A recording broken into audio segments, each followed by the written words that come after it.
follow your passion first. First. When I retired from the game, I sat there asking kind of all the wrong questions. What's the biggest industry I can get into? And it's all the wrong stuff. And you got to sit there and ask yourself, okay, what am I truly passionate about? What do I enjoy doing? And when you feel that way, honestly, you feel like you have never worked a day in your life. It's the most fun thing in the world. You get up in the morning excited about what you're doing. And you got to be really honest with yourself about it. If you wake up in the morning and you're dreading going to work, dude, do something else. Right. Do something else. And those are hard decisions to make. But when you make those decisions, it's a very liberating experience. And you find out that the rewards will come. You'd be surprised, like some people, like my kids at 2 could do a lot of things. Right? At 2, I could dribble a basketball, I could shoot a basketball on the Nerf hoop at the house, and I would go to practice with my father. I would observe my father. I'd sit and watch games with him. Well, the passion came from the love for the game. I loved everything about it, like the smell of the ball, the smell of like brand new sneakers, and like the sound the ball makes when it hits the ground. Ball going through the net, like all those things I love. And so the passion comes from that, because once you have that love, you just want to be a part of this thing all the time. I was born to play basketball, you know what I mean? And I played a lot of different sports, but nothing brought me the sense of peace and of escape, that the game of basketball did. That sports has for life. Sports is the greatest metaphor we have in terms of dealing with life. Because, even if you listen to music will give you guidance, right? That you can then meditate on and think about how you would apply it. In sports, you have to apply it in the here and now. You're faced with challenges moment to moment. You're faced with pressures and anxiety and communication or the lack thereof and all this other stuff. Like, it's in the moment. So you have to live it. And when you practice those things, you become better at it. But I just feel like in this day and age, our children have become less imaginative about how to problem solve. And parents and coaches have become more directive in trying to mandate or give orders or teach kids how to think and teach kids how to behave and tell them how to behave versus teaching them how to behave. Basketball for me was the most important thing. So everything I saw, whether it was TV shows, whether it was books I read, people I talked to, everything was done to try to learn how to become a better basketball player. Everything. And so when you have that point of view, then literally the world becomes your library to help you to become better at your craft. I growing up in Italy. When I first moved over there, it was, I didn't speak Italian. I didn't have any friends. I had the game of basketball, and through sport and playing soccer, I was able to make friends and build connections. But it was a lot of time spent alone.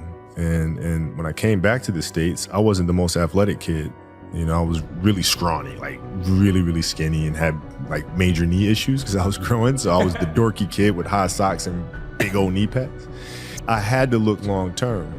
I had to look at it from a long term because I wasn't going to give up on the game. Right. So I had to say, okay, this year I'm going to get better at that. Next year, this, and then so forth and so on. And then patiently, I was able to catch them. It's just piece by piece, and it's the consistency of the work, which I feel like a lot of parents are missing today because we're not teaching that to our kids. We tend to say like kids don't want to do the work, but in reality, it's when we're failing them because we're not leading them the right way and teaching them how to fish, you know what I mean? And so like the consistency of work, Monday, get better. Tuesday, get better. Wednesday, get better, right? And you do that over a period of time, not like 1 month or 2 months. It's 3, 4, 5, 6, 7, 8, 9, 10 years, and then you can get to where you want to go.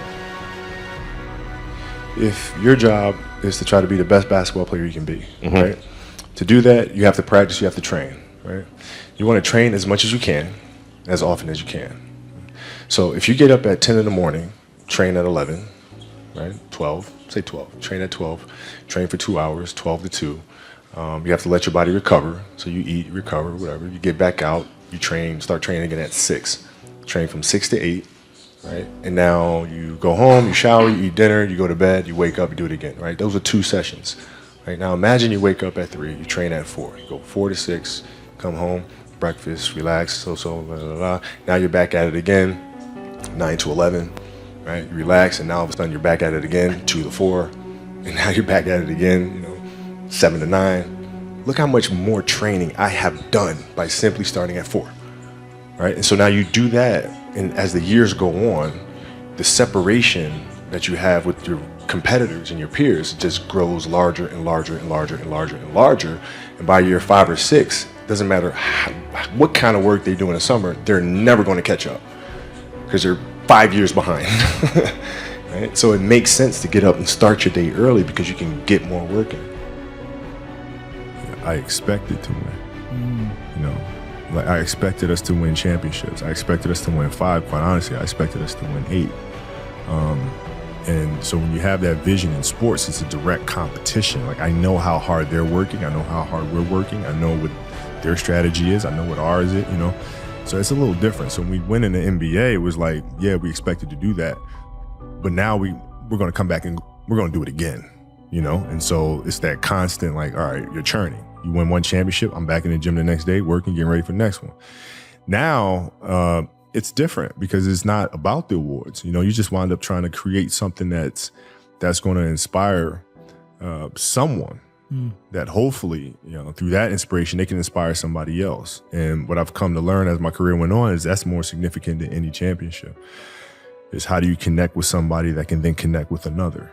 And then with whether the awards come or not, that's for, the Academy Award body to decide. Yeah. But, like for us, it's just to try to create things. The Mamba mentality simply means trying to be the best version of yourself. That's what the mentality means. It means every day, you're trying to become better. And it's a constant quest. It's an infinite quest. So starting at the age of 2, when I first started playing the game and on and on and on, I always asked questions. I always tried to get better every single day. I didn't feel good about myself if I wasn't doing everything I could to be the best version of myself. If I felt like I left anything on the table, it would eat away at me. I wouldn't be able to look myself in the mirror. Right? So the reason why I can retire now and be completely comfortable about it, because I know that I've done everything I could to be the best basketball player I could be. And so that's where it comes from for me. You can't leave any stone unturned.